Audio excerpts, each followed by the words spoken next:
بسم اللہ الرحمن الرحیم ایاک نعبد و ایاک نستعین۔ میں سب سے پہلے اپنی الائڈ پارٹیز، اپنے اتحادیوں کا دل سے شکریہ ادا کرتا ہوں کہ ابھی بھی اور ہر مشکل وقت میں جس طرح آپ میرے ساتھ کھڑے رہے، آپ کا بہت بہت شکریہ۔ میں اپنے پارلیمنٹیرینز، اپنی ٹیم کا، میں آپ کا شکریہ ادا اس طرح کرتا ہوں کہ میں نے جو آپ کی کل شام کو جو آپ کے حالات دیکھے تو مجھے یہ احساس ہوا کہ آپ سب کو بڑے دل سے تکلیف تھی کہ جو ہمارا وہ سینٹ کا یہ ادھر حفیظ شیخ کے الیکشن میں جب ہارے ہیں، تو میں جو آپ سب کو دیکھا تو مجھے بڑا اچھا لگا، مجھے ایک ٹیم آپ میں نظر آئی، اور انشاءاللہ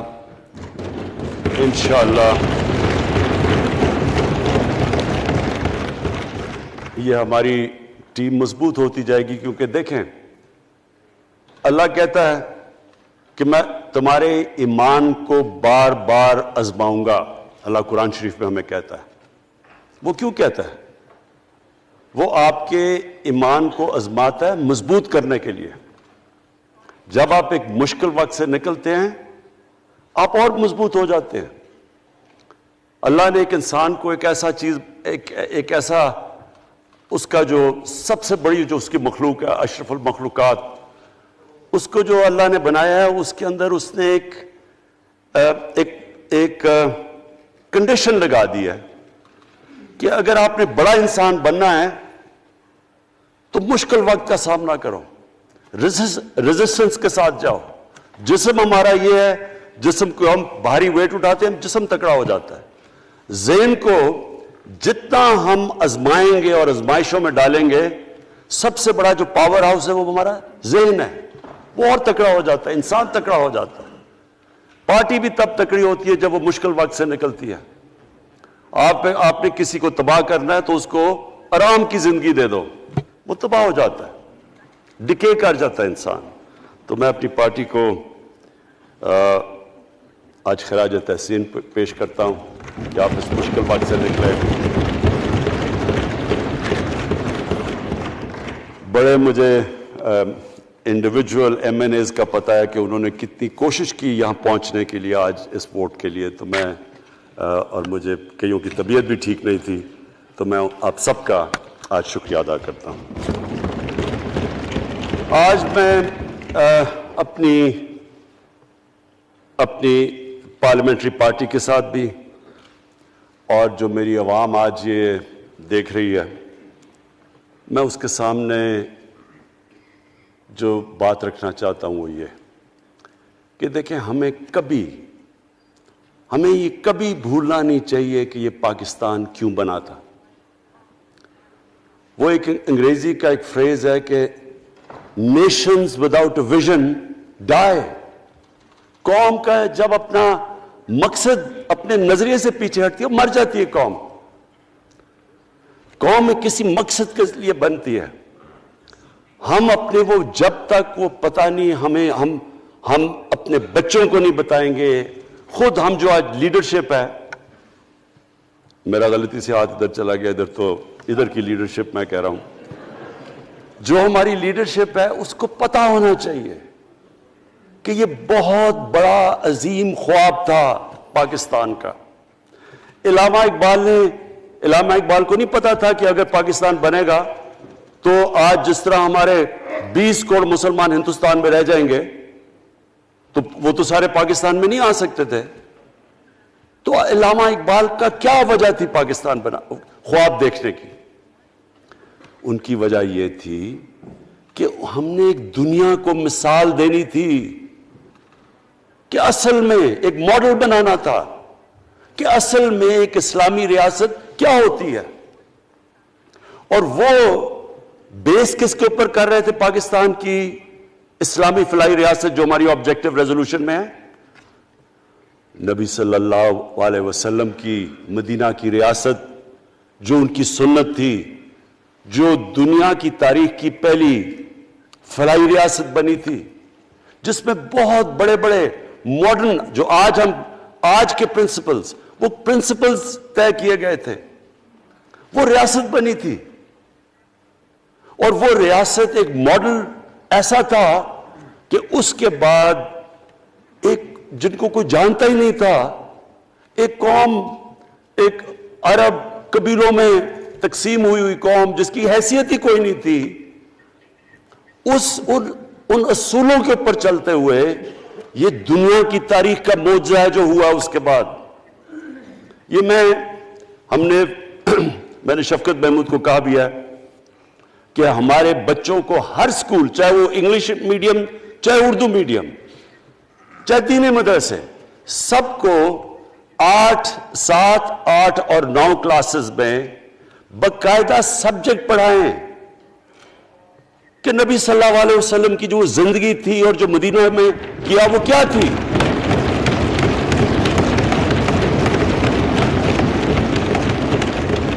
تاکہ ان کو پتہ چلے کہ اس ملک کا مقصد کیا تھا. بڑے لوگ جو پاکستان نہیں چاہتے تھے وہ کیا کہتے تھے؟ وہ کہتے تھے کہ پاکستان تو بن گیا تو آپ نے تباہ، جو مسلمان ہندوستان میں رہ گئے ان کو آپ نے سیکنڈ کلاس سٹیزن بنا کے چھوڑ دیا. آج بیچارے مسلمانوں سے کیا ہو رہا ہے وہاں؟ تو وہ لوگ کہتے ہیں کہ اگر پاکستان نہ بنتا تو مسلمانوں کی زیادہ طاقت ہونی تھی. ایک ہندوستان میں اس طرح مسلمانوں کا برا حال نہیں ہونا تھا جو آج ہے. یہ ایک آرگیومنٹ دی جاتی ہے. اور اگر ہم پاکستان کو جس مقصد کے لیے بنا تھا اگر ہم ادھر نہیں لے کے جائیں گے تو وہ ٹھیک کہہ رہے ہیں. یہ تو نہیں تھا کہ وہاں ٹاٹا برلا تھے جو اربوں پتی اور یہاں یہ شریف اور زرداری اربوں پتی بن جائیں. اس لیے تو نہیں پاکستان بنا تھا. یہ بڑی ہمیں ری الائن کرنا چاہیے اپنے نظریے کی طرف. ہمیں اپنا رخ چینج کرنا چاہیے واپس کہ یہ بڑا عظیم خواب تھا پاکستان کا. اور وہ جو تاریخ تھی، وہ جو اصول انہوں نے سیٹ اپ کیے، جن لوگوں کی حیثیت ہی نہیں تھی، یہ تاریخ کا حصہ ہے کہ اس کے بعد انہوں نے دیکھتے دیکھتے 15، 20، 30 سالوں کے اندر دنیا کی امامت کی. صرف امامت ہی نہیں کہ وہ تو منگولیوں نے بھی دنیا بڑی جلدی سے فتح کر لی تھی. چنگیز خان نے بھی بڑی جلدی اس کی فوجوں نے فتح کر لی تھی. 100 سال کے بعد وہ ختم ہو گئے تھے. انہوں نے ایک دنیا کی عظیم سیولائزیشن، جو ٹاپ سائنٹسٹ تھے، سارے دنیا کے ٹاپ سائنسدان، ایک عظیم کلچر. اور سب سے بڑی بات جو میں یہ کہنا چاہتا ہوں، انہوں نے اخلاقیات، ایک مورل سٹینڈرڈ سیٹ کی دنیا میں. جب مسلمان گئے انڈونیشیا اور ملیشیا، وہاں تو کوئی مسلمان کی فوج نہیں گئی، وہاں تو کوئی تلواروں سے نہیں فتح کیا. مسلمان تاجروں کا وہاں کردار دیکھ کے لوگ حیران ہو گئے کہ یہ کون لوگ آئے ہیں جو بالکل ان کی مورالٹی ایسی، نہ وہ کوئی دغا بازی کرتے تھے، نہ وہ کوئی دھوکہ دیتے تھے، اپنی زبان پہ کھڑے ہو جاتے تھے. لوگ ان سے امپریس ہو گئے کہ کون سی قوم ہے. دیکھیں اسلام ہم غلط فہمی میں ہیں، یہ سمجھتا ہے کہ جی تلوار سے اسلام پھیلا تھا. اسلام پھیلا تھا کہ وہ ایک انسان کے کیریکٹر کو ریفارم کرنے آیا تھا. ہم جب اللہ سے مانگتے ہیں، ہم نماز میں ایک ہی چیز مانگتے ہیں کہ اللہ ان کے راستے پہ لگا جن کو تو نے نعمتیں بخشی، ان کے نہیں جو غلط تباہی کے راستے پہ چلے گئے. صرف نماز میں ہم یہ چیز مانگتے ہیں، ہر روز ہم پڑھ کے یہ مانگتے ہیں. یہ 2 راستے ہیں، ایک ہے تباہی کا راستہ، ایک ہے عظمت کا راستہ. نعمتیں کس کو بخشیں؟ اللہ کے پیغمبروں کو. اور جو دنیا کا سب سے عظیم انسان، جو دنیا کا سب سے عظیم لیڈر، جس کو اللہ نے سب سے زیادہ نعمتیں بخشیں، ہمارے نبی صلی اللہ علیہ وسلم. نہ کبھی اس طرح کا انسان آیا ہے، نہ کبھی آ سکتا ہے. تو ہمیں راستہ بتایا کہ ایک ان کا راستہ ہے اور ایک دوسرا راستہ ہے، تباہی کا راستہ ہے. اور وہ جو ان کے راستے پہ چلتا گیا وہ ایک عظیم انسان بنتا گیا. ایک کتاب ہے، میں اپنے لوگوں کو ریکمینڈ بھی کرتا ہوں کہ دی عرب کانکویسٹ، وہ پڑھنے والی کتاب ہے. اس میں بتاتے ہیں کہ جب مسلمان ایک دم دیکھتے دیکھتے دنیا میں پھیل گئے تو کوئی ایک آدمی نہیں تھا. ایک تو بڑے عظیم سپہ سالار تھا خالد بن ولید، لیکن وہ جو بھی بنتا تھا وہ جنرل عظیم بن جاتا تھا. وہ اس کتاب کے اندر لکھی انگریز نے ہے. وہ کہتے ہیں اس کی کوئی ایکسپلینیشن نہیں ہے کہ یہ کیسے ساری دنیا پہ چھا گئے. نہ ان کے پاس کوئی لیٹسٹ ویپنز تھے، ایک طرف رومنز تھے، دوسری طرف پرشینز تھے، وہ تو سپر پاورز تھے، ہتھیار تو ان کے پاس تھے. نہ ان کے پاس ہتھیار، نمبرز میں بھی وہ زیادہ تھے، ان کی فوجیں بھی زیادہ تھیں، لیکن وہ ساری دنیا پہ پھیل گئے اور ایک ایسا سویلائزیشن بنا کہ زیادہ تر تو مسلمان نہیں تھے، وہ بھی ان کو مانتے تھے، کیونکہ ان کی اخلاقیات، ان کا عدل اور انصاف کا نظام، ان کا کیریکٹر، اس کی وجہ سے لوگ آئے ہیں. یہاں جو ہندوستان میں اسلام پھیلا ہے، یہ ہمارے جو بڑے بڑے بزرگ تھے، داتا صاحب، بلے شاہ، نظام الدین اولیاء اور بابا فرید، یہ لوگ تھے. ان کو لوگ دیکھ کے، ان کے کردار سے، ان کے انٹلیکٹ، انسانیت سے لوگ مسلمان ہوئے. تو ہم آج، میں جو یہ سینٹ الیکشن ہوا ہے، میں اپنی قوم کو یہاں، یعنی مجھے شرمندگی ہوتی ہے اسپیکر صاحب کہ ہم وہ کدھر وہ خواب اور کدھر بکرا منڈی بنی ہوئی ہے ایک لوگوں کو خریدنے کے لیے سب کے سامنے. یعنی ہمیں ایک مہینے سے پتا تھا کہ پیسہ جمع کیا جا رہا ہے اس سینٹ الیکشن میں، اور مجھے حیرت ہوئی کہ الیکشن کمیشن کہتا ہے کہ جی یہ تو پتہ نہیں کوئی ہم آزاد انسٹیٹیوشن ہے یا میں ان کی کوئی آزادی کے اوپر لے رہا تھا، یا جی بڑا زبردست الیکشن. اچھا کہتے جی بڑا اچھا الیکشن کروایا. یہ مجھے اور اس سے تو مجھے اور صدمہ ہوا ہے کہ اگر یہ الیکشن اچھا آپ نے کروایا ہے تو پتہ نہیں برا الیکشن کیا ہوتا ہے.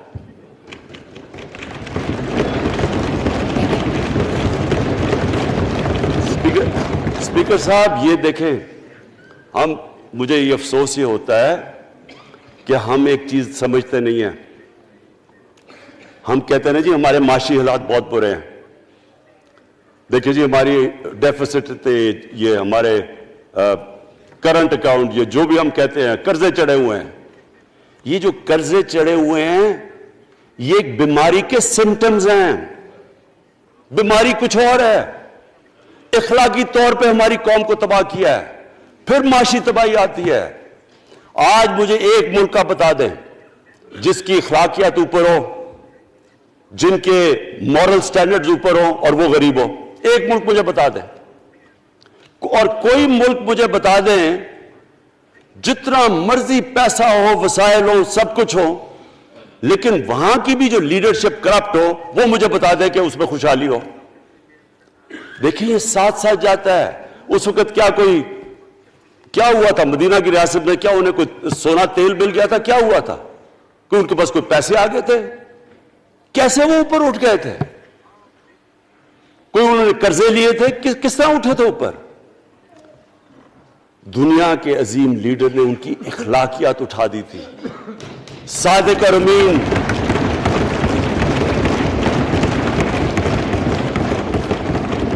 ایک قوم، انہوں نے ہمیں بتایا. ہمیں قرآن میں اللہ حکم کرتا ہے کہ ان کی سنت پہ چلو. اللہ جب ہمیں کہتا ہے ان کی سنت پہ چلو، کیا ہم اللہ کو کوئی فائدہ پہنچا سکتے ہیں؟ ہماری بہتری کے لیے کہتا ہے. قرآن شریف میں سب کچھ ہماری بہتری کے لیے اللہ نے، یہ تمہارے لیے بک آف گائیڈنس ہے ہمیشہ کے لیے، اور یہ ہماری بہتری کے لیے ہے. تو وہ جب ہمیں کہتا ہے کہ نبی صلی اللہ علیہ وسلم کے راستے پہ چلو، وہ ہماری بہتری کے لیے کہتا ہے. اور میں جس نے اس عمر میں ساری دنیا دیکھ لیا ہے، اسپیکر صاحب میں آپ کو بتاؤں، مجھے تکلیف ہوتی ہے دیکھ کے. جب میں یہ مغربی ملکوں میں جاتا ہوں، اسکینڈینیویا میں، سوئٹزرلینڈ میں، آپ وہاں کے اخلاقی سٹینڈرڈز دیکھیں، ان کی مورل سٹینڈنگز دیکھیں، شرم آئے گی آپ کو کہ جو ہمارے ملک میں ہو رہا ہے. اور یہ جو سینٹ کا الیکشن ہوا ہے، آپ کو افسوس ہوگا کہ ہم وہ کس کی امت ہیں ہم؟ کس کی امت ہیں؟ کس کے نام پہ پاکستان کا مطلب کیا؟ لا الہ الا اللہ، اس پہ یہ ہمارا ملک بنا تھا۔ اور آج دیکھیں ایک کرپٹ آدمی، دنیا میں ثابت کیا ہوا کرپٹ آدمی آصف زرداری، دنیا میں اس کے اوپر لکھا ہوا کہ مسٹر 10%، مضمون لکھے ہوئے ہیں، فلمیں بنی ہوئی ہیں اس کے اوپر،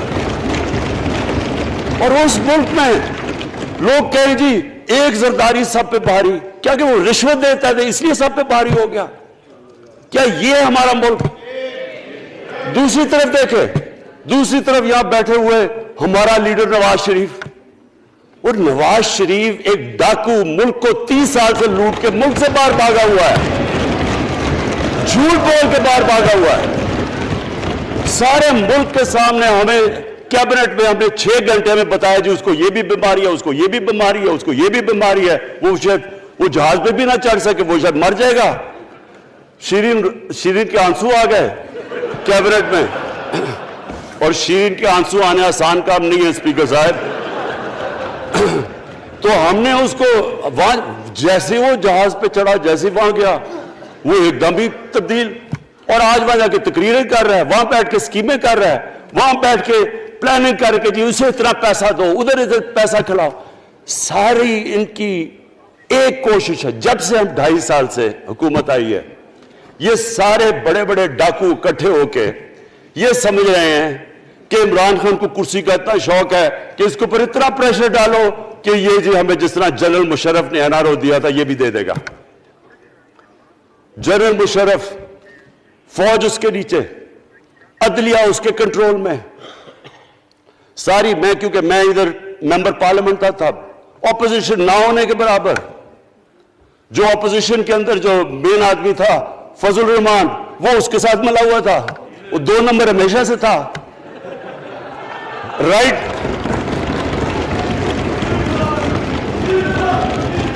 اور وہ آدمی جس کے پیچھے امریکہ ان کی جنگ لڑا تھا، سب کچھ، وہ ان کے پریشر میں آ کے ان دونوں کو NRO دیا، اور اتنا بڑا اس ملک کے اوپر اس نے جرم کیا ہے۔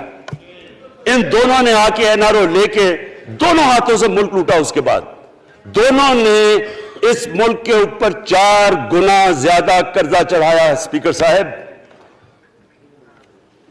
6,000 ارب سے ہمارا قرضہ جو ٹوٹل لائبلٹیز 30,000 ارب پہ پہنچا دی۔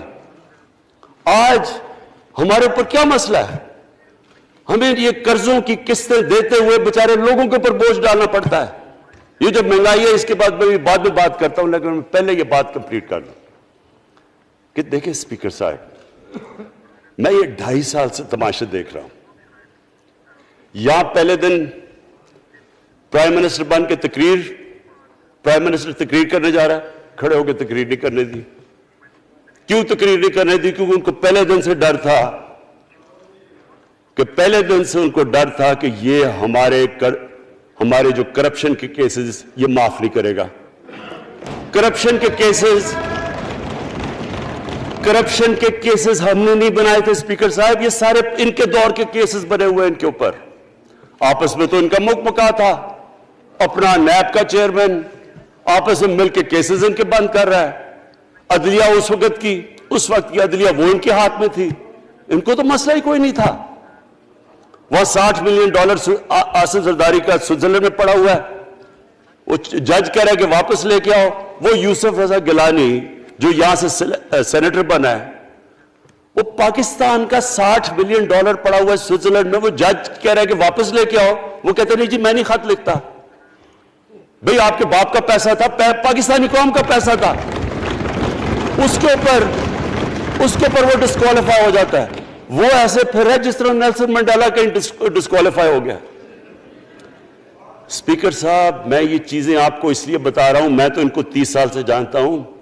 دیکھیں جب تک ہم اس ملک میں اپنی اخلاقیات ٹھیک نہیں کریں گے، مورل سٹینڈرڈز ٹھیک نہیں کریں گے، جب اس طرح کے الیکشن ہوں گے کہ کھل کے پیسہ چل رہا ہے اور ہم کہیں گے نہیں جی وہ پٹواری کیوں پیسے لیتا ہے، تو وہ تھانے دار کیوں پیسے لیتا ہے، وہ سرکاری نوکر، وہ تو بیچارہ جو نچلا طبقہ ہے وہ تو واقعی جس طرح شیخ رشید نے کہا ہے مہنگائی جو بڑی ہے، بیچارے لوگوں کی تنخواہ میں گزارا نہیں ہو رہا۔ ان کو ہم کہہ رہے ہیں کہ آپ بالکل ایماندار بنے اور یہ جن کا اتنا ان کے پاس پیسہ ہے اسپیکر صاحب، میں آپ کو یقین سے کہتا ہوں ان کو خود نہیں پتا کہ ان کا کتنا پیسہ باہر پڑا ہے۔ اتنا 30 سال سے چوری کر رہے ہیں یہ پیسہ، اور 30 سال سے پیسہ چوری کر کے اب ان کی کوشش یہ ہے کہ عمران خان کے اوپر پریشر ڈالو سارے چور مل کے کہ جی کبھی ہم گورنمنٹ گرا دیں گے، کبھی ہم وہ نکلاتے ہیں۔ آپ سوچیں فیٹف کے اوپر، اب فیٹف ہماری وجہ سے تو نہیں فیٹف پہ ہم گرے لسٹ میں آئے، یہ تو نون لیگ کے دور میں گرے لسٹ میں آئے ہیں۔ اب اگر فیٹف کی بلیک لسٹ میں پاکستان جاتا ہے تو یہاں سب کو پتا ہے کہ سینکشنز لگ جائیں گی، تو آگے مشکل سے ہم نے اکانومی کو سٹیبلائز کیا، مشکل سے۔ اگر بلیک لسٹ میں جاتا ہے تو اکانومی سیدھی نیچے۔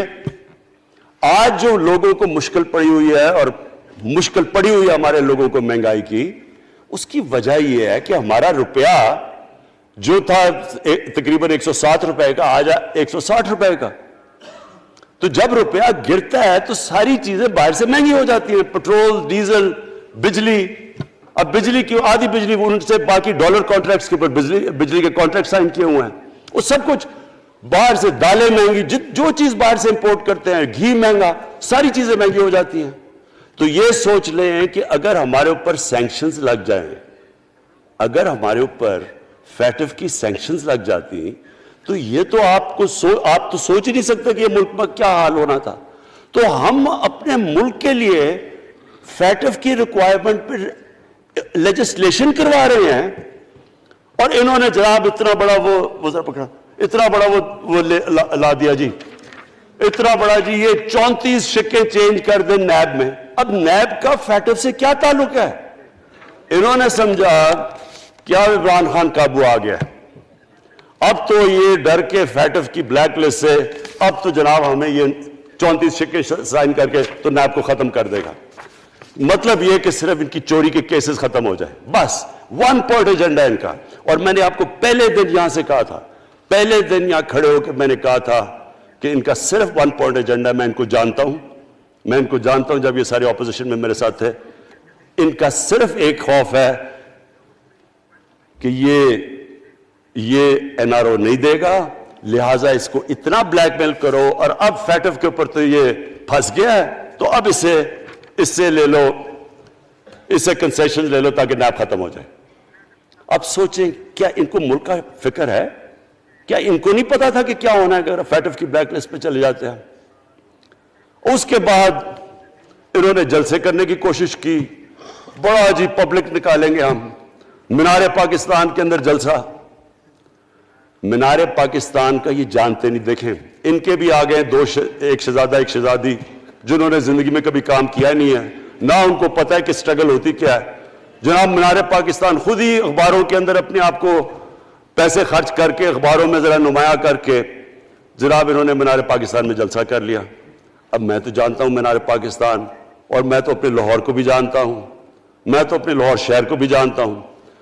وہ لاہور شہر ملک کا کوئی پیسہ چوری کیا ہو اس کے خلاف تو نکلائے گا، لیکن بڑے بڑے ڈاکو اگر وہ سمجھ رہے ہیں کہ اپنی چوری بچانے کے لیے لاہور شہر کو نکالیں گے تو وہی ہوا جو ان کے ساتھ مینار پاکستان میں ہوا۔ اب آ کے جو ڈاکٹر فہمیدہ مرزا نے بڑا اچھا آپ کو ایکسپلین کیا، انہوں نے بتایا کہ یہ کیوں ضروری تھا اوپن بیلٹ۔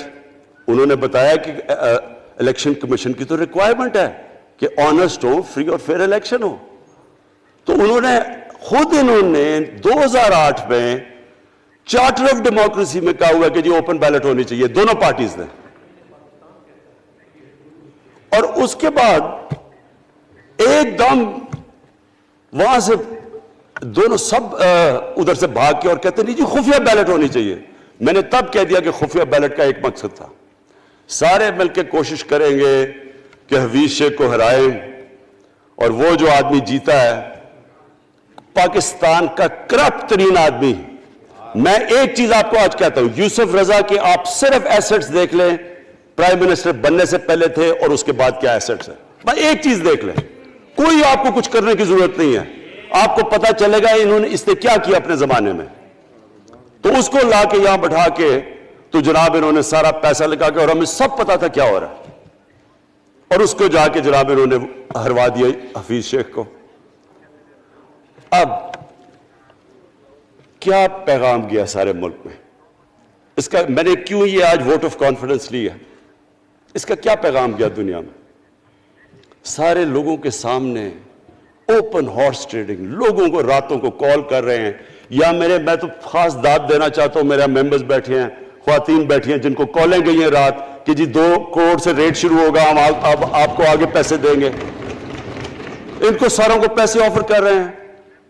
اور پھر اگر میں صرف الیکشن کمیشن کو ایک چیز کہنا چاہتا ہوں، آپ مہربانی کریں پاکستان کی ایجنسی سے صرف ایک سیکرٹ بریفنگ لیں، آپ ان کو اندازہ ہوگا کتنا پیسہ چلا اس الیکشن کے اندر، پتہ چلوائیں کیا ہوا اس الیکشن میں، تاکہ آپ اس طرح کی سٹیٹمنٹ نہ دیں کہ جی ہماری کوئی آزادی ختم کر رہی ہے۔ میں آپ کی آزادی ختم کر رہا ہوں یہ کہہ کے آپ کہ یہ جو الیکشن میں ہوا ہے۔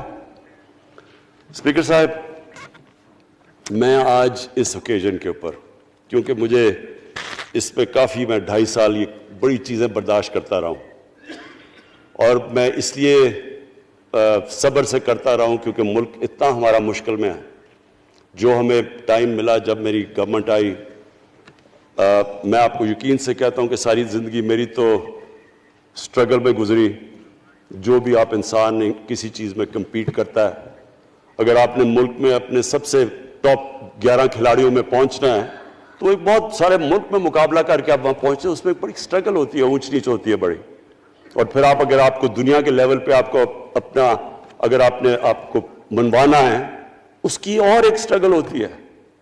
اور میری اس سے زیادہ بڑی سٹرگل تھی کہ ایک آدمی جا کے ہاسپٹل بنانے کی کوشش کرے، اور وہ بھی کینسر ہاسپٹل، تو ایک وہ بہت بڑی سٹرگل تھی۔ پھر پالیٹکس میں لمبی سٹرگل رہی ہے، اکیلا تھوڑا سے لوگوں کے ساتھ شروع ہوا تھا، اور سٹرگل کر کے 14-15 سال تو مذاق اڑتا تھا میرا، سارے ہنستے تھے جب نام سنتے تھے میرا، تو ایک سٹرگل کر کے یہاں پہنچا ہوں۔ جو یہ 2.5 سال میں اسپیکر صاحب میں نے سٹرگل کی ہے، یہ میری زندگی کی سب سے مشکل سٹرگل تھی۔ اور کیوں مشکل تھی؟ کیونکہ جو یہ 10 سال میں اس کو ڈیکیڈ آف ڈارکنس کہتا ہوں، ایک ایک انہوں نے ادارہ تباہ کیا۔ صرف 10 سال پہلے اداروں کے حال دیکھ لیں، کوئی ادارہ اٹھا لیں، پی آئی لے لیں، ریلوے لیں، سٹیل مل 8 ارب روپے کا پروفٹ لے کے بیٹھی ہوئی تھی۔ 8 ارب روپیہ سٹیل مل میں پروفٹ تھا جب تک کہ زرداری نے ہاتھ نہیں مارا اس کو۔ اپنا وہ ریاض لال جی فرنٹ مین رکھ کے ہمارے سامنے، میرے پاس آئے لوگ چیمبر والے، انہوں نے کہا جی یہ سٹیل مل سستی بلٹس اس کو بھیجا، اس کے تھرو پیسے دے رہا ہے، وہ سٹیل مل آج بند پڑی ہے۔ ایک ایک ادارہ انہوں نے تباہ کیا، بھرتیاں کی لوگوں کی، وہ ادارے اتنے بڑے بڑے ہو گئے ہیں کہ وہاں پینشنز ہی اتنی آ گئی ہے کہ کچھ بچتا ہی نہیں ہے سیلریز اور پینشن کے بعد کے ادارے کو ٹھیک کر سکے۔ ایک ایک ادارہ تباہ کیا۔ ملک کا سب سے بڑا جو کرنٹ اکاؤنٹ ڈیفیسٹ، جس کے اوپر سارا پریشر پڑتا ہے، اگر آپ کا کرنٹ اکاؤنٹ یعنی کہ ڈالر زیادہ ملک سے باہر جا رہے ہیں اور کم اندر آ رہے ہیں تو پریشر روپے پہ پڑتا ہے، وہ گر جاتا ہے۔ تو وہ میں آپ کو بتا، جب روپیہ گرتا ہے تو غربت پھیل جاتی ہے ملک میں۔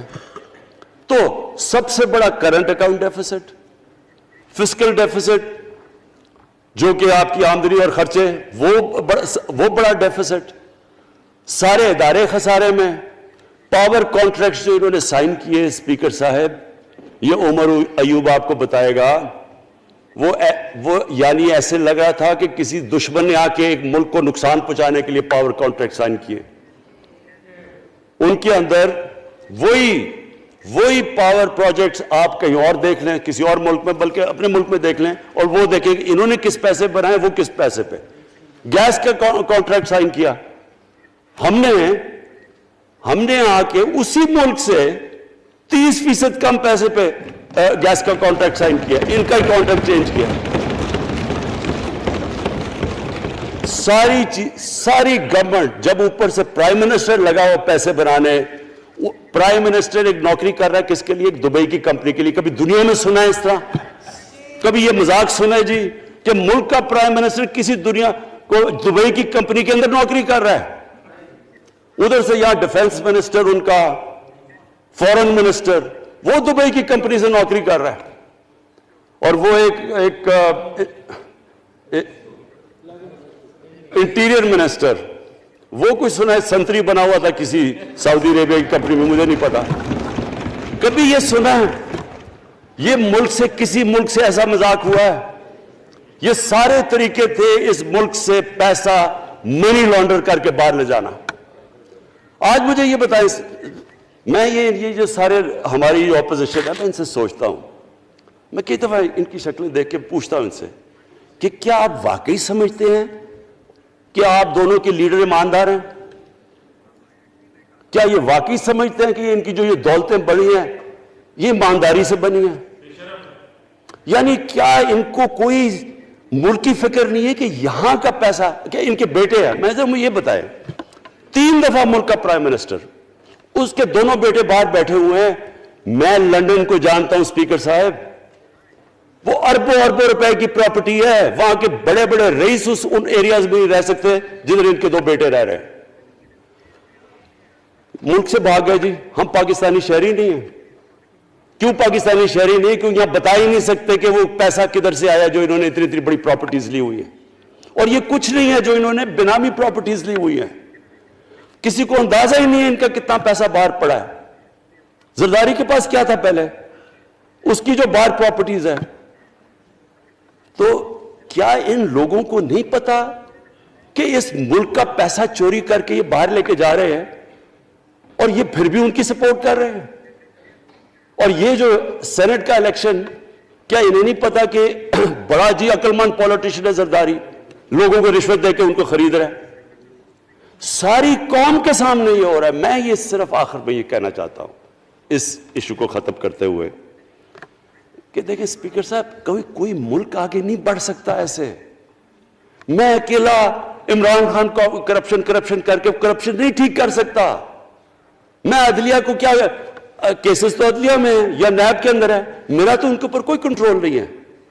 میں آج پاکستان کی عدلیہ کو اور نیب کو، جو آپ کو میری گورنمنٹ سے مدد چاہیے کنوکشنز کرنے کے لیے، ساری چیزیں ایک طرف، یہ اس ملک کا سب سے بڑا مسئلہ ہے. جب تک آپ لوگوں کو سزا ہی نہیں دیں گے،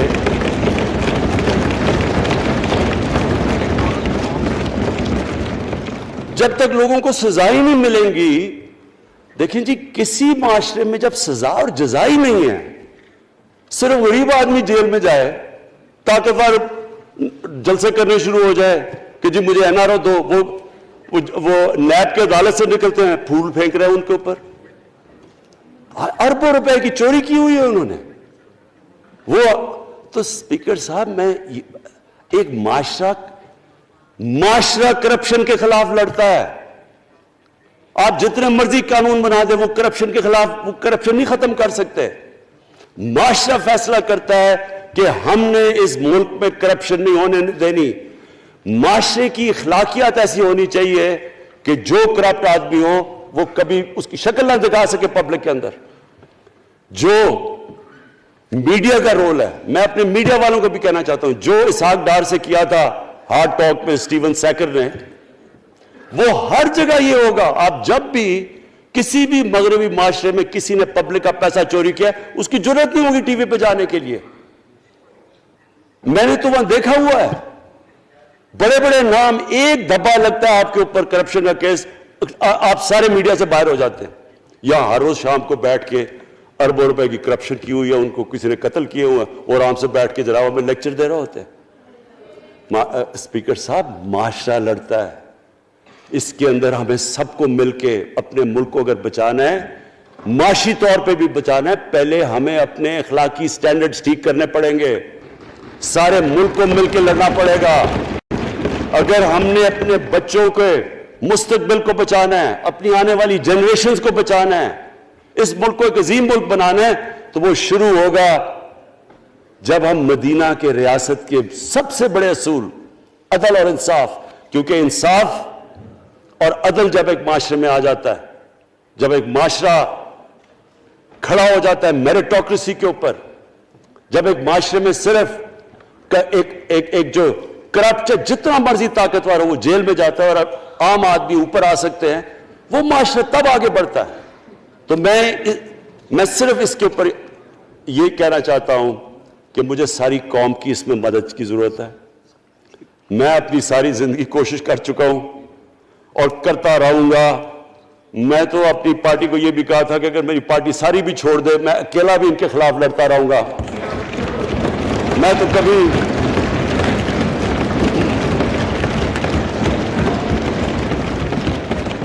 اسپیکر صاحب آخری گیند تک لڑنے والا کیپٹن تھا. آخری گیند تک لڑوں گا, وہ تو کبھی میں ہار مانوں گا نہیں. لیکن یہ وقت آ گیا ہے کہ ملک کو اپنے آپ کو بچانا ہے. آنے والی جنریشنز کو ہم نے بچانا ہے. ہم تب تک نہیں کر سکتے انفارچونیٹلی جب تک ہم سب مل کے فیصلہ کریں کہ یہ جو اوپر بیٹھے ہوئے ہیں جنہوں نے 30 سال سے ملک کو چوری کر رہے ہیں, ان کو ہم بجائے وہ صحافی جا کے کہہ رہے ہیں جی ہائی کورٹ کے اندر کی جی اس کو تقریر کرنی دینی ہے. وہ نیلسن منڈیلا جو باہر بیٹھا وہ تقریر کرنا چاہیے جی. پتہ نہیں عوام کو سننا چاہیے کہ وہ یہاں سے بھاگا کیسے, اس کے پیسے کیسے. یعنی کہ میں حیران ہو گیا تب. اور اب اسپیکر صاحب میں صرف مختصر بات کر دوں آگے کی. دیکھیں پاکستان ایک مشکل وقت سے نکل کے اب ہم ایک سٹیبل اور آگے بڑھنے کے سٹیج پہ آ گئے ہیں. ہماری اللہ کا شکر ہے. جو سب سے مشکل چیز ہوتی ہے کرنٹ اکاؤنٹ, بڑی دیر 17 سال کے بعد 5 مہینے پاکستان کا جو کرنٹ اکاؤنٹ ہے وہ سرپلس پہ چلا گیا. یعنی ہمارے جتنے ملک میں ڈالرز آ رہے ہیں اور جتنے باہر جا رہے ہیں اللہ کا کرم ہے زیادہ ڈالرز آ رہے ہیں. ہمارا روپیہ خود ہی, ہم پیسے نہیں لگا رہے اس کو, خود روپیہ اسٹرینتھ گین کر رہا ہے. یہ بڑا امپورٹنٹ ٹائم ہے کہ اس وقت, اور یہ اس کے باوجود کہ اس ملک میں کرونا ہوا, ساری دنیا کی اکانومیز کرونا میں بری طرح متاثر ہوئی, اس کے باوجود اوپر والے کے کرم خاص طور پہ. اور میں کہوں گا کہ ہماری جو ٹیم تھی, ہمارا جو جس طرح ہم نے مانیٹر کیا اور جس طرح ہم نے ڈیٹا بیس گیدر کیا اور ہم نے ہر ایک چیز فالو کر کے ہم نے جیسے اپنے لوگوں کو بچایا ہے. میں خاص طور پہ اپنی ٹیم یاسد عمر اور ہماری جو ٹیم تھی اپنی ڈاکٹر فیصل, میں ان کو خاص طور پہ خراج تحسین پیش کرتا ہوں. تو اس مشکل وقت سے بھی آپ دنیا میں دیکھیں اور جس طرح پاکستان نکلا. اب دیکھیں آگے ہمارا چیلنج کیا ہے. ہمارا چیلنج یہ ہے کہ ہم اپنی جو ایکسپورٹس ہیں ان کو بڑھائیں, کیونکہ صرف گروتھ ایک ہی طرح ہوتی ہے ایکسپورٹ لیڈ. اللہ کا شکر ہے کہ بیرون ملک پاکستانیوں نے ریکارڈ پیسہ پاکستان بھیجا ہے جو کہ ہمارے ملک میں آیا ہے ریمیٹنسز کے. اب ہم نے انویسٹمنٹ کے اوپر لگے ہوئے ہیں. اس وقت سب سے زیادہ کمپنیز رجسٹر ہوئی ہیں SECP میں. اس کا مطلب کہ نئی انویسٹمنٹ پاکستان میں آنے والی ہے, لوگ تیار ہو گئے انویسٹ کرنے کے لیے. ہمارا صرف مسئلہ اسپیکر صاحب ایک ہے بجلی کا. یہ بڑا مسئلہ ہے. کانٹریکٹ مہنگے سائن کیے ہوئے, جس بجلی جو کانٹریکٹ سائن کیے ہوئے ہیں جس پہ وہ بجلی پروڈیوس ہو رہی ہے, بدقسمتی سے وہ اگر بجلی کی قیمت بڑھاتے ہیں تو لوگ آگے اور مشکلوں میں پڑے ہوئے ہیں. بجلی کی وجہ سے سب چیزیں مہنگی ہو جاتی ہیں. نہیں بڑھاتے تو قرضے, وہ جو گردشی قرضے ہیں وہ بڑھتے جا رہے ہیں. ہمارا ایک یہ چیلنج ہے. اس کے اوپر صرف اپنی قوم کو بتانا چاہتا ہوں کہ باقاعدہ ہم ہر طریقہ سوچ رہے ہیں کہ ہم نے اس میں سے کیسے ہم نے اپنے لوگوں کے اوپر بوجھ کم کرنا ہے. ایک تو میں اپنی ٹیم کو یہ بھی کامیابی دیتا ہوں کہ بڑی دیر اور مشکلوں سے IPPs کے ساتھ ہم نے نئے کانٹریکٹ سائن کیا جس کے اندر بہت پاکستان کا پیسہ بھی بچے گا اور جو آگے جا کے قرضہ بڑھنا تھا وہ نہیں بڑھے گا. جو میرے اوپر سب سے زیادہ پریشر ہے اس وقت اسپیکر صاحب وہ ہے مہنگائی کا. مہنگائی میں نے آپ کو بتا بھی دیا کہ مسئلہ ایک جب آپ کے روپیہ گرتا ہے تو جب چیزیں مہنگی ہو جاتی ہیں ایک وہ ہے. لیکن میں اپنی قوم کو صرف ایک چیز کہنا چاہتا ہوں کہ سب سے زیادہ اس وقت میری حکومت ایک ہی چیز پہ لگی ہوئی ہے کہ ہم کس طرح لوگوں کے اوپر مہنگائی کا بوجھ کم کریں. اس کے لیے ہم بڑی بڑی چیزیں آپ کے سامنے لے کے آئیں گے آنے والے دنوں میں, جس میں کوشش یہ ہے کہ ہم اپنے ملک میں جو سارا نچلا طبقہ ہے ان کو سبسڈائز کریں, اپنے احساس پروگرام کے ذریعے ان کو ڈائریکٹلی ہم فنڈ کریں. یہ انشاءاللہ آپ کے ساتھ آئے گا. ابھی میں نے ایکسپیریمنٹ ایک اور شروع کر دیا, وہ ایک ہفتے تک ابھی ٹرائل پہ ہے کہ ہم ایک پروگرام لے کے آ رہے ہیں کوئی بھوکا نہ سوئے. ہم نے خاص کچنز بنائے ہیں, ایریاز چوز کیے ہیں جدھر سب سے زیادہ بھوک ہے, تاکہ ہم کم از کم جب تک ہماری ملک اٹھتا ہے اوپر, ہم کم از کم ان تک کھانا پہنچائیں کہ ہمارے ملک میں کوئی بھوکا نہ سوئے. اور یہ پوری میں کیمپین شروع کرنے لگا ہوں. ہیلتھ کارڈ پنجاب کے اندر اور پختونخوا میں, پختونخوا کی گورنمنٹ کو تو میں خاص مبارک دیتا ہوں کہ انہوں نے سارے اپنے پختونخوا کے لوگوں نے خاندانوں کو کور کر لیا ہیلتھ انشورنس سے. یہ بڑے بڑے امیر ملکوں میں بھی ایسا نہیں ہوتا کہ ہر ایک خاندان کے پاس 10 لاکھ روپے کی انشورنس ہوگی, کسی بھی ہسپتال میں جا کے اپنا علاج کروا سکیں. میں خاص طور پہ محمود خان اور آپ کی کیبنٹ کو مبارک دیتا ہوں. پنجاب کیونکہ بہت بڑا ہے, انہوں نے بھی فیصلہ کر لیا ہے. عثمان بزدار آپ کی اور آپ کی ٹیم کو میں خاص مبارک دیتا ہوں کہ اس سال کے اینڈ تک وہ سارے پنجاب کے اندر ہیلتھ کارڈ پہنچا دیں گے. یہ ایک عام آدمی کے لیے سب سے بڑی, کم از کم جیسے جیسے ہم اپنے ملک کو اٹھا رہے ہیں تو کم از کم ہم لوگوں کی بنیادی ضروریات پوری کریں.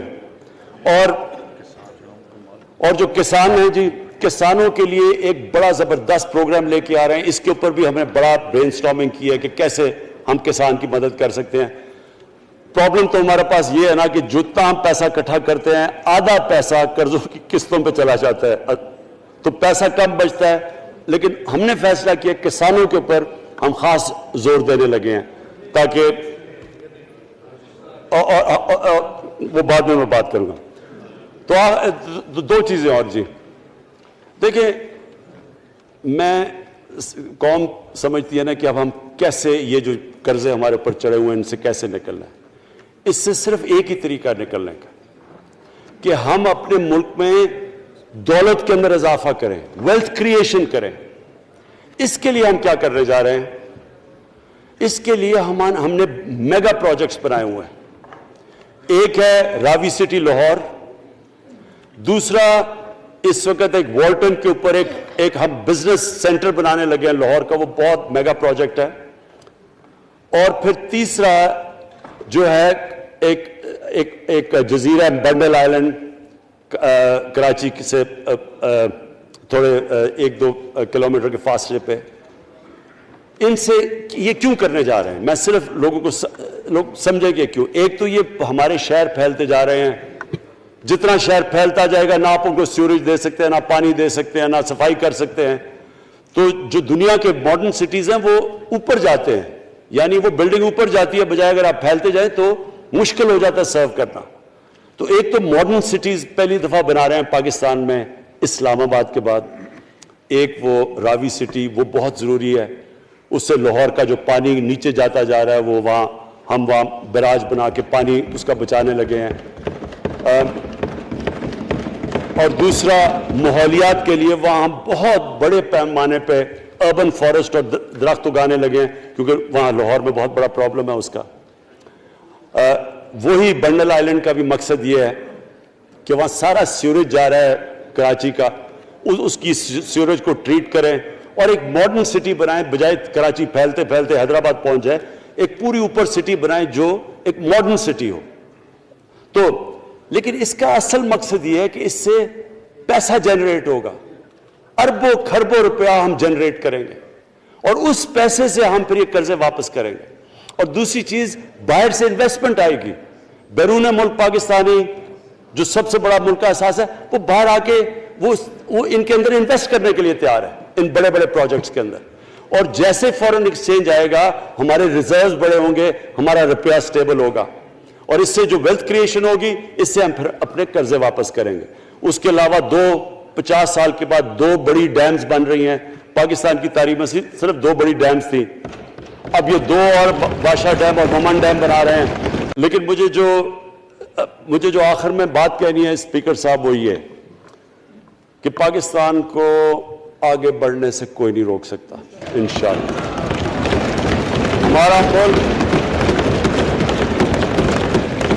ہمارے ملک میں, کیونکہ میں شاید ہی لوگ اتنا اپنے ملک کو انہوں نے اس طرح دیکھا جیسے میں نے سارا ملک پھیرا ہوا ہوں. اللہ نے ہر قسم کی نعمت دی ہے. اس ملک میں جو پوٹینشل ہے شاید ہی کسی ملک میں ہے.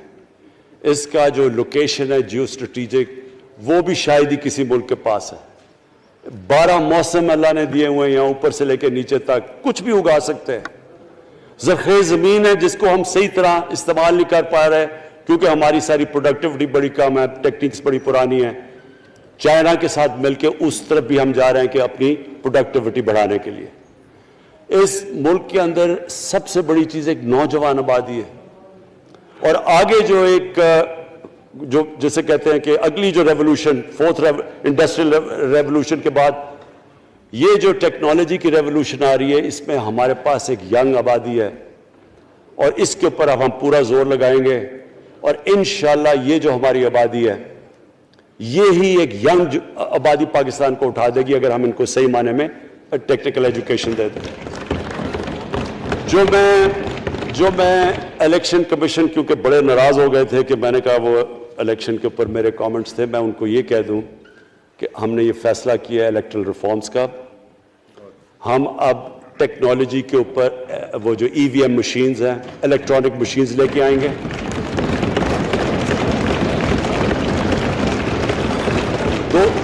دو چیزیں کر رہے ہیں. اوورسیز پاکستانیز کے لیے اب پورے لگے ہوئے ہیں کہ اوورسیز پاکستانیز بھی ووٹ ڈال سکیں, اور دوسری چیز الیکٹرانک مشینز لے کے آ رہے ہیں. اور کیونکہ یہ الیکٹرانک مشینز کے بغیر ہمیں الیکشنز نہیں کرنے چاہیے, نہیں تو جو ہارتا ہے وہ کہتا جی داندھی ہو گئی. ہم نے اس طرح کا سسٹم لے کے آ رہے ہیں کہ امریکہ کے اندر جب ڈونلڈ ٹرمپ نے کہا کہ الیکشن میں داندھی ہوئی ہے, سارے انہوں نے جب الیکشن کھولا تو ایک بھی وہ نہیں ثابت کر سکے داندھی ہوئی کیونکہ الیکٹرانک مشینز تھی, ان کے پاس وہ سسٹم تھا. انشاءاللہ وہ سسٹم لے کے آ رہے ہیں تاکہ ہمیشہ کے لیے آگے سے یہ چیز ختم ہو جائے کہ جو ہارا تھا وہ ہار مانے گا, جو جیتے گا وہ جیت. جس طرح کہ انشاءاللہ ہماری حکومت کرے گی, جس طرح کہ ایز کیپٹن پاکستان دنیا کی کرکٹ کی تاریخ میں پہلی دفعہ نیوٹرل امپائرز میں لے کے آیا تھا. بہت بہت شکریہ.